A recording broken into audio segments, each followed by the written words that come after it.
যদুনাথ দাস রাখাল বালকের সঙ্গ লাভ করার চেষ্টা করে রাখাল বালকের সঙ্গ লাভ করেছে। কেন না সঙ্গ লাভ যদি করি এই রাখাল বালকদের, তাহলে গোবিন্দের সঙ্গ লাভ আমি করতে পারব। রাখাল বালকদের সঙ্গে থাকলে গোবিন্দের সঙ্গে দেখা পাবো। সাধু সঙ্গ সর্বশাস্ত্রে কয়, সাধু সঙ্গ লাভ করিলে কৃষ্ণ প্রাপ্তি হয়। ভালো সঙ্গ লাভ করো, দেখবে ফলটা ভালো হবে। আর খারাপ সঙ্গ লাভ করো, তোমাদের ফলটা খারাপ হয়ে যাবে। এবার শ্রীরাম বলতে কাজ হলো না। ভাই সুবল, তুই তো বলতে পারলি না। সখারা বলছে, শ্রীরাম ওইসব সময় নষ্ট না করে তুই নিজে একবার গিয়ে দেখে আয় না। শ্রীরাম বলছিস আমি যাব? হ্যাঁ, অনেক বেলা হয়ে গেল, আবার তুই যাবি মানে? শ্রীরাম যা, দেখুন প্রত্যেক এই যে সুর তাল ছন্দ কীর্তন কাকে বলে? যেখানে মহাজনের পদ থাকবে, বিশেষ করে তিনটে বস্তু থাকবে। মহাজনী পদ পদাবলী থাকবে কীর্তনের মধ্যে, ভজন গীতি মানে ভক্তি গীতি থাকবে, পদের পিছনে অলঙ্কার মানে আখর থাকবে, মাধুর্যময় আখর। ফসকা করা আখর মারলে হবে না, মাধুর্যময় আখর থাকবে। আর থাকবে কি? সুর। এই যে পদটা, যে মহাজনী পদ, মহাজনের সুর, এগুলো গাইতে হবে। না হলে যে আমাদের যে এলাকার মাধুর্যময় কীর্তন, মনোহরশাহী কীর্তন, এগুলো কিন্তু হবে না। কীর্তন রস, কীর্তন সুরের মতোই গাইলে তবেই পাওয়া যাবে। এখানে কথাটা বলছে কি, শ্রীরামও যাইয়া কহে নন্দের নন্দনা, বুঝিতে না পারি নাই তোমার মন্ত্রণা। মহাজনের সুর গাইতেই হবে। কি অনেকে দেখি ওই যে এখানে দিয়ে যাই, শ্রীরাম কহে নন্দের নন্দনা, কি হবে মানাবে? এখানে আমি সাঁওতালি আদিবাসী সুর ভরে দিলাম, হবে হবে কি বাবা? হবে, কিন্তু আস্তে বর্তমানে চলছে। কোথায় কি অর্থ হচ্ছে না, একেবারে ব্যর্থ নিঃস্বার্থ হয়ে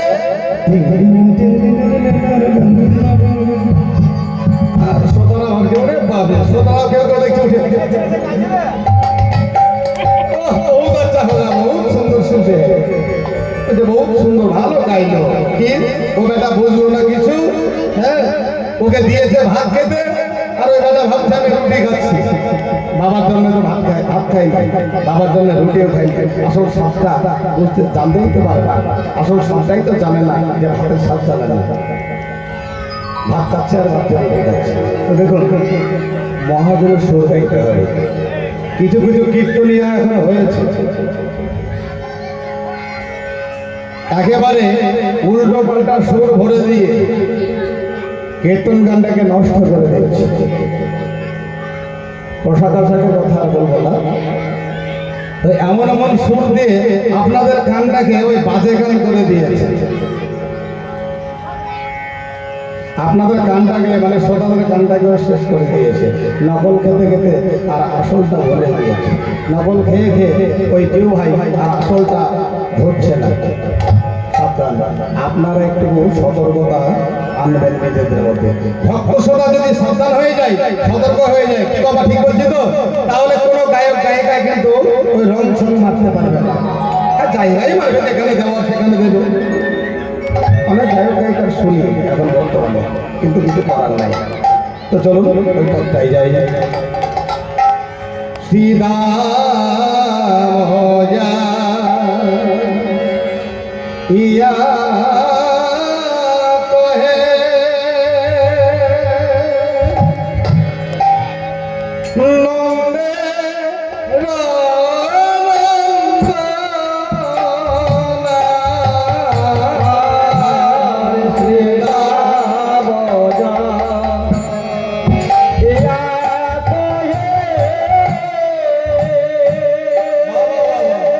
হরি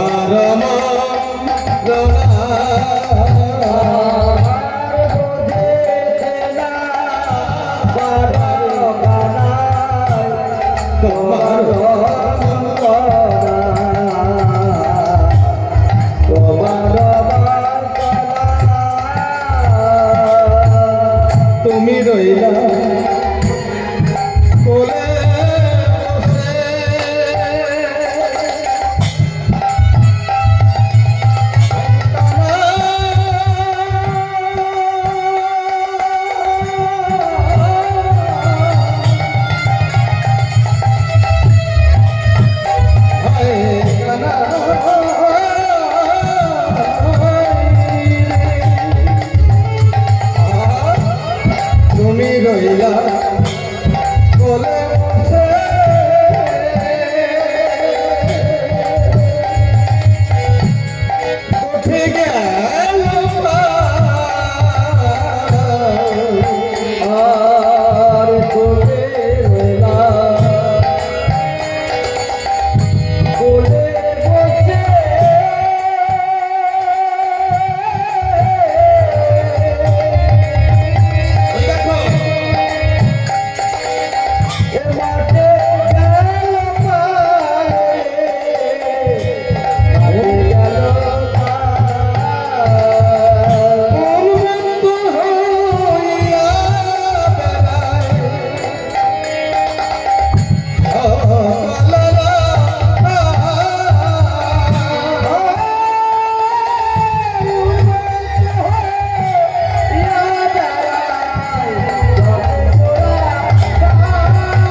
দেখুন লক্ষ্য ধনুর পাল তাদের কত কৃষ্ণ প্রেম ভালোবাসা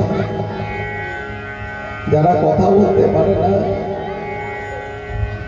আমার মনে হয় হাত গোবিন্দ বলতে কি ওই লক্ষ্য ধনুর পাল তাদের বদলে হাম্পার রয়ে গিয়েছে হা গোবিন্দ বলতে পারে না। মহাজন আমার বললেন চিন্তা আত্মচিন্তা চতুষ্পদা দেবতা মানবা চিন্তা আত্মচিন্তা মানবা যাদের পা নাই তারা মনে মনে ভাবে হে গোবিন্দ দয়াল হরি পরের জন্মে আমাদের দুটো কিংবা চারটি যদি পা দাও তাহলে যেখানে হরি কথা যেখানে কৃষ্ণ কথা যেখানে সাধু বৈষ্ণব সেখানে আমরা উপনীত হব সেখানে আমরা সমবেত হব কিন্তু আমাদের সৌন্দর্য কথা যেখানে যাবার সেখানে আমরা যাই না দেখুন অনেকে অনেক আন কাজে গিয়েছে, এই দুটো বা গুটি গুটি চালিয়ে অনেকে আন কাজে গিয়েছে, কিন্তু এখানে কাজের কথা হচ্ছে, কাজের কাজ হচ্ছে, এখানে কিন্তু কেউ আসছে না। তারা মনে মনে ভাবছে কেন যাবো, আমাদের দুটো পা হয়েছে, আমরা অন্যদিকে হাঁটবো।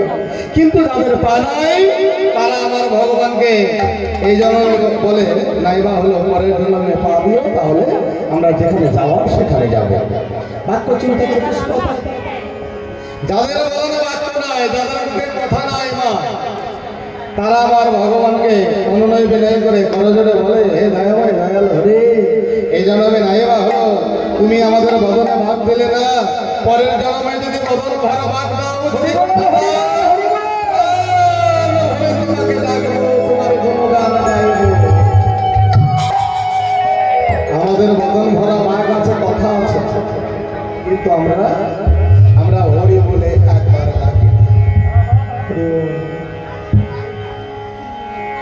দেবতা মানবের চিন্তা, দেবকুল মানব কুলের জন্য চিন্তা করে মরে যায়, কিন্তু আত্মচিন্তা মানবকুল আত্মচিন্তায় মগ্ন। আমার আমার করে মরে যায়, আমার ঘর আমার বাড়ি আমার পুরুষ আমার নারী স্ত্রী পুত্র পরিবার সব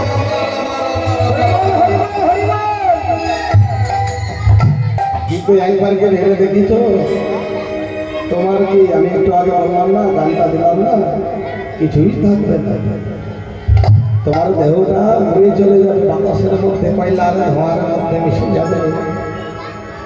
তাই আমি করো না, তুমি এসেছো কোথা হতে, তুমি কে এটা জানার চেষ্টা করো, তুমি কার জন্য এসেছো আর কিসের জন্য এসেছো।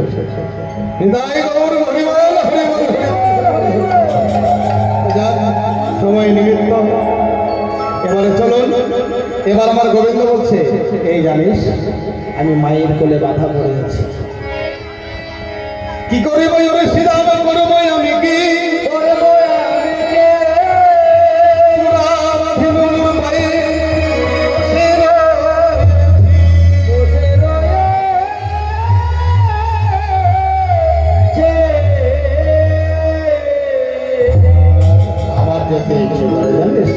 কিন্তু আমি মায়ের কোলে, হ্যাঁ মায়ের কোলে মায়ের হাতে, এই জন্মে নয় ওই জন্মের আগে অনেক জন্মে জন্মে যুগ যুগ ধরে আমি বাধা আছি। কেন বলছে, হ্যাঁ সত্য যুগে আমি ধরা মায়ের কাছে বাধা করে আছি। সত্য যুগে ধরা মাকে আমি কথা দিয়েছিলাম, মা আমি তোমার কোলে যাবো, আমি তোমার শুদ্ধ প্রেমে বাধা থাকবো, তোমার বাৎসল্য প্রেমের রীতিতে, তোমার বাৎসল্য প্রেমে তোমার কোলে আমি সবার সর্বদা বাধা থাকবো, আমি জনম ভোর তোমার কোলে থাকবো। সেই যে ধরা, সত্য যুগে দ্রোণরমে এক বৈষ্ণব, তার স্ত্রী হচ্ছে ধরা, সতী ধরা, খুব তার ভক্তির অতিমতি, বৈষ্ণব সেবা, সাধুগুরু বৈষ্ণবের সেবা দেয়, অতিথিকে নারায়ণের সেবা দেয়। একদিন নারদমুনি আর ভগবান আলাপ হচ্ছে হতে বলছে, এই ভগবান বলছে, মুনিব তুমি নিজেকে বড় ভক্ত মনে করো, তোমার চেয়ে বড় ভক্ত আছে কোথায় জানো, মর্তে। যাবে? আমি যাবো না, মর্তে তো আমি যাবো না, মরবো নাকি সেখানে গিয়ে। দেখো মর্তে যদি না যাও তাহলে তুমি প্রমাণ পাবে না যে তোমার চেয়ে বড় ভক্ত আছে মর্তধামে। এমন ভাবে গেলে হবে, এক কাজ করবে, আমি ছোট্ট বাচ্চা সাজি আর তুমি একটা বৃদ্ধ সাজো।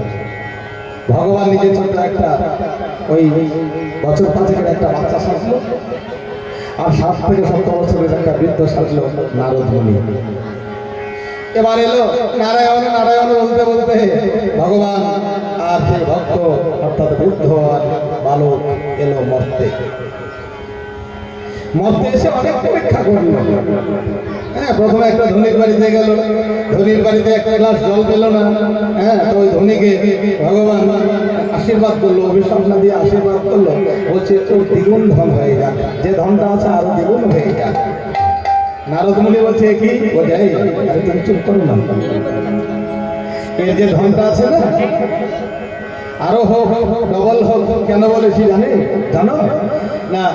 ওই ধনে অন্ধ হয়ে বিষয় বিষ পান করে একেবারে অন্ধ হয়ে যাবে, অসুস্থ হয়ে যাবে।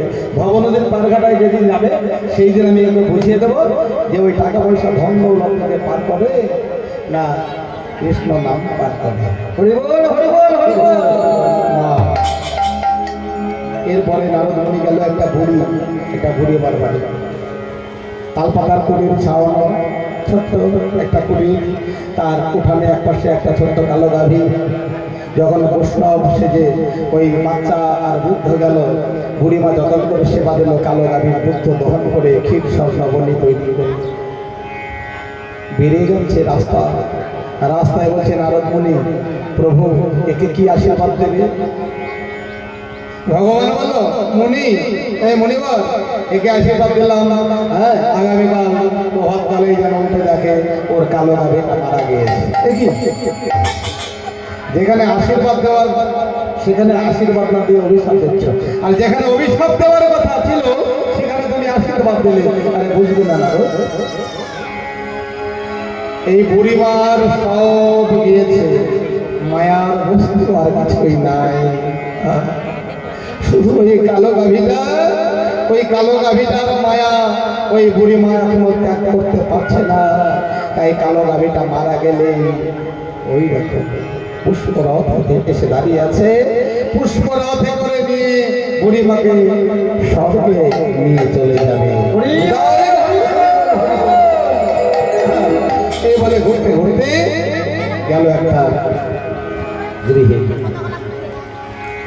সেই দ্রোণ নামে বৈষ্ণব আর মা ধরা তার বাড়ি গিয়ে হরি বল, হরি বল, হরি বল, মা ভিক্ষা দাঁড়ালো ওই বৃদ্ধ আর বালক। ধারামা ঘর থেকে ছুটে এসে দেখছে কে তোমরা দুজনে দাঁড়িয়ে আছো, সুন্দর অপূর্ব রূপের সেই বালক আর বৃদ্ধ বলছে, বলো বাবা তোমাদের মনের বাসনা। বৃদ্ধ ভগবান বলছে, মা তোমার গৃহে আমরা সেবা দিতে চাই। সেবা মা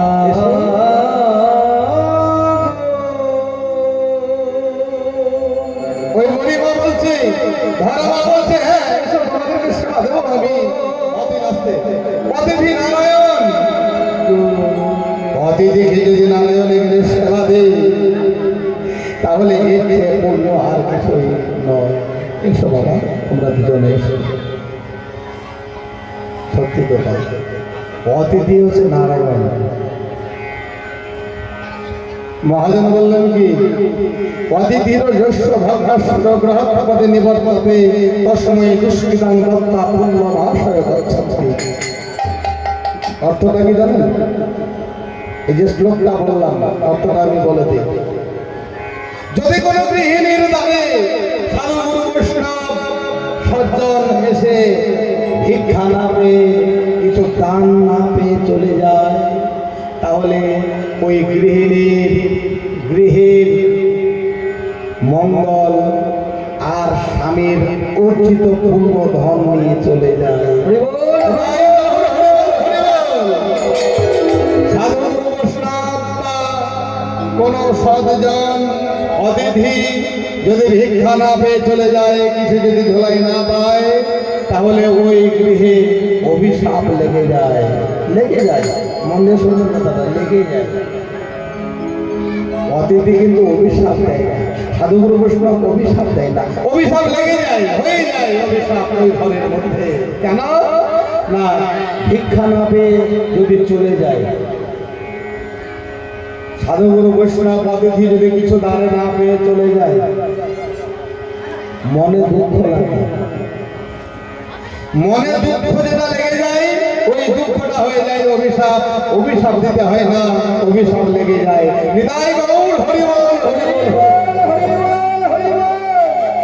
ওমা দেখুন, গান কীর্তন গান হচ্ছে জীব শিক্ষার বস্তু, রং রসের বস্তু নয়, নৃত্য বস্তু নয়। আপনারা এখানে কি বুঝলেন তাহলে? কীর্তন যে শুনতে এলেন, হ্যাঁ, এক একটা আসলে যদি এক একটা জ্ঞান এই মাথার মধ্যে ভরে রাখতে না পারবেন তাহলে কি দাম থাকবে বাবা? মানে তোমাদের ঘরে সর্বগুরু বৈষ্ণব কোনো অতিথি যদি যায়, সেবা দেবে। একেবারে বিরাট রাজভোগ দিতে হবে তা বলছে না। বিদুর বিদুর তো ভূত অন্য খুব সিদ্ধ করে দিয়েছিল, লবণ দিয়ে শাক সিদ্ধ করে দিয়েছিল। তবে ভক্তি ভক্তি কেন থাকে? হরিবহল হরিবহল। আর দুর্যোধন ঠিক একই সময় একই মুক্তান্ন কালে দুর্যোধন রাজভোগ সাজিয়ে ডেকেছিল ভগবানকে, কিন্তু ভগবান যায়নি, গিয়েছিল অতিথি সাধুগুরু বৈষ্ণব। তাদের ঝোলায় অবশ্যই কিছু দেবেন, কিন্তু নহে বঞ্চিত, কিঞ্চিত কিন্তু নহে বঞ্চিত। অল্প দেবেন তবুও কিন্তু তাকে ঘোরাবেন না। নিতাই গৌর হরি বল, হরি বল। ধরাবা বলছে, এসো বাবা, নিজের ঘরে নিয়ে গিয়ে জবান করে বসাবো। মূর্ধান্যকাল তো অন্ন ব্যঞ্জন করবে। অন্ন ব্যঞ্জন করার জন্য যখন ওই তন্ডুল পাত্রে হাত দিচ্ছে, দেখছে এক মুষ্টি তন্ডুল নাই, মানে চালের হাঁড়িতে এক মুষ্টি চাল। এইবার কি করা যায়? দ্রোণ নামে যে বৈষ্ণব, মানে প্রতিকে ডেকে বলছে, হ্যালো স্বামী, হলো কি আমাদের ঘরে যে এক মুষ্টি অন্ন নাই, ওই দুইজন অতিথিকে ব্যঞ্জন করে খাওয়াবো, মুক্তান্নের সেবা দেবো।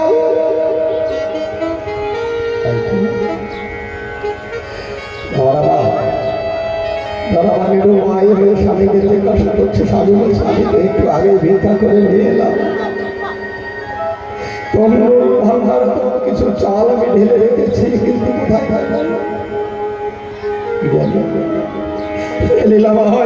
তুমি একই খেলা করছো।